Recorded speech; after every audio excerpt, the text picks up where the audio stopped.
নমস্কার, আমি রাজ। আপনারা দেখছেন খবর 24 ঘন্টা।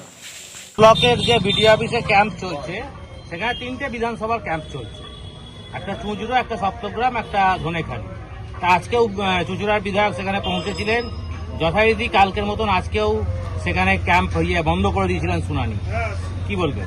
আমরা ওই কারণেই আমরা আজকে এই সহায়তা কেন্দ্র নিয়ে বসতে বাধ্য হয়েছি। এই যে একটা পরিবেশ তৈরি করছে, মানুষকে হয়রানি করছে, এইসব বন্ধ করে দিয়ে মানুষ যাচ্ছে নিজের তথ্য সাবমিট করার জন্য, মানুষকে ঘন্টার পর ঘন্টা শুধু কেবল এই অচল অবস্থা তৈরি করে দাঁড় করিয়ে রাখছে এই বিধায়ক থেকে শুরু করে তৃণমূলের অন্যান্য নেতারা।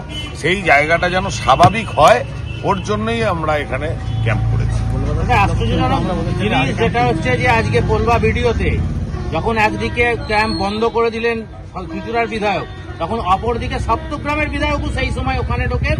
কিন্তু সপ্তগ্রামের বিধায়ক সাংবাদিকদের বলেন যে তাদের নাকি BLA 2দেরকে ভেতরে ঢুকতে দেওয়া হচ্ছে। এটা কি করে সম্ভব হয়?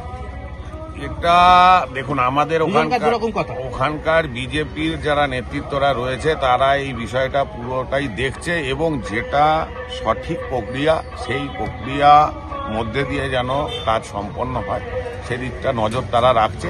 আমরা একটু বাদেই ওই ফিল্ডেও যাব, ওইখানে এরকম কি হয়েছে আমরা সেই বিষয়গুলোর দিকেও আমরা নজর রাখবো। আপনাদের BLA 2দেরকে কি ঢুকতে দেওয়া হচ্ছে ভেতরে? না, BLA 2দের তো কোথাও ঢুকতে দেওয়া হচ্ছে না, এবং আমাদের দলীয়ভাবেও কোনো নির্দেশিকা নেই যে কোথাও আমাদের BLA 2রা এই শুনানি একবারে যেখানে